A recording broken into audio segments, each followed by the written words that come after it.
अगर हमारा field constant होता तो फ्लक्स को निकालने के लिए हम क्या कर देते, सिंपली बी डॉट ही कर देते, मैग्नेटिक फील्ड को एरिया वेक्टर से डॉट मल्टीप्लाई कर देते। लेकिन अगर हमारा फील्ड वेरिएबल आ रहा है तब क्या करें, उस केस में आपको सोचना चाहिए इस loop P Q R A से अगर फ्लक्स निकालना है तो पहले इसके एलिमेंट्री एरिया से निकलने वाला फ्लक्स काउंट करो और उसको इंटीग्रेट कर डालो।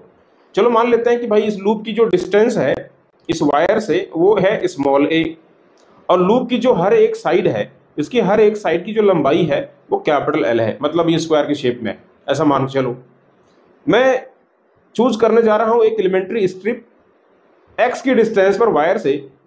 चलो मान लेते हैं इस लूप का एक छोटा सा एक पार्ट है, एक छोटा सा पार्ट मैं यहाँ पे कंसीडर कर लेता हूँ।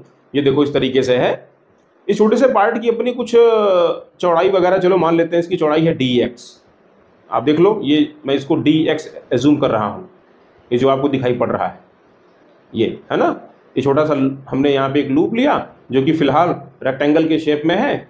इसका बताओ जरा एरिया कितना बनेगा, तो बोलोगे इसका जो एरिया बनेगा छोटा सा एरिया वो हो जाएगा length into width L D x. तो जरा सोचो इस छोटे से एरिया के लिए फिलहाल यहाँ जो मैग्नेटिक फील्ड होगा एक्स की डिस्टेंस पर वो तो कांस्टेंट मान सकते हो, और कांस्टेंट मानते हुए फ्लक्स निकाल सकते हो ना, तो निकालो। चलो निकालते हैं magnetic flux through this elementary area. Magnetic flux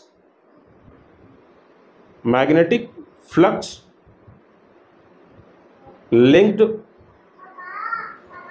with elementary area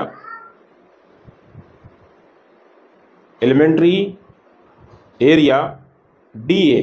तो हम सब जानते हैं भाई इसका फॉर्मूला होता है सिंपल, यही इतना कर देते हैं, एलिमेंट्री फ्लक्स बराबर elementary area dot magnetic field B dot D A. हाँ, B dot D A B A cos theta आता है, चूंकि मैग्नेटिक फील्ड और एरिया वेक्टर अपोजिट डायरेक्शन में, तो अपना आंसर माइनस में आएगा, कोई दिक्कत की बात नहीं, हमें बस इसकी वैल्यू से मतलब है।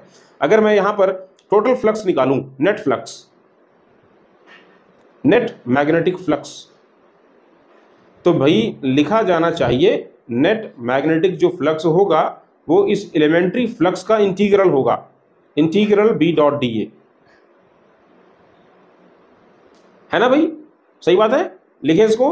सो net flux, net magnetic flux equals integral B dot D A. B की वैल्यू कितनी होगी जरा बताओ तो बी जो है मैग्नेटिक फील्ड है जो स्ट्रेट वायर से बन रहा है एक्स की डिस्टेंस पर, फॉर्मूला है mu naught I upon 2 pi R, तो ये हो जाएगा 2 पाई एक्स। एक्स की डिस्टेंस पे है ना, ये जो स्ट्रिप है, इस स्ट्रिप की पोजीशन मैंने एक्स पे कंसीडर किया हुआ है, ठीक है। और डॉट एरिया, एरिया जरा देखो, तो एरिया है अपना भाई एल डी एक्स, सही है। एक काम कर दीजिए, आपको यहाँ पे जो कुछ कांस्टेंट दिखाई दे रहा है बाहर ले लीजिए, तो बाहर आ जाएगा म्यू नॉट आई एल या mu naught L I upon 2 pi, right. और इंटीग्रल के अंदर में क्या रह जाएगा, इंटीग्रल के अंदर में आ जाएगा 1 बाई एक्स डी एक्स। अब समय आ गया है कि आप लिमिट लगाएं। जरा मुझे बताइए ये जो अपनी स्ट्रिप है, ये स्ट्रिप जिससे ये मिलके बन रहा है पूरा स्क्वायर लूप, ये कहाँ से शुरुआत हो रही है इसकी, तो इसकी शुरुआत पॉइंट क्यू से हो रही है। पॉइंट क्यू पर जरा देखो एक्स की वैल्यू ए होगी, और कहाँ तक जा रहा है ये पॉइंट क्यू तक जा रहा है। पॉइंट क्यू पर जो है वो एक्स की वैल्यू क्या हो जाएगी बताओ, यहाँ पर एक्स की वैल्यू होने वाली है एल प्लस ए या ए प्लस एल, जो भी आप कहना चाहो भाई। पॉइंट क्यू पर एक्स की वैल्यू क्या होगी, एल प्लस ए। तो लिमिट लगा दीजिए ना डायरेक्ट, यहाँ लिमिट लगाइए from x equals A to x equals A plus L R L plus A. Integral 1 upon X D X आप सबको पता होना चाहिए, ये होता है ln x, तो ये आपका आंसर आ जाएगा mu naught L I upon 2 times of pi ln x। x की जगह पर लिमिट को रखेंगे अपर माइनस लोअर, तो लॉगरिथम के रूल से डिवीजन में चला जाएगा, ये आ जाएगा l प्लस ए अपॉन ए। ऐसा कुछ आपको मिलेगा,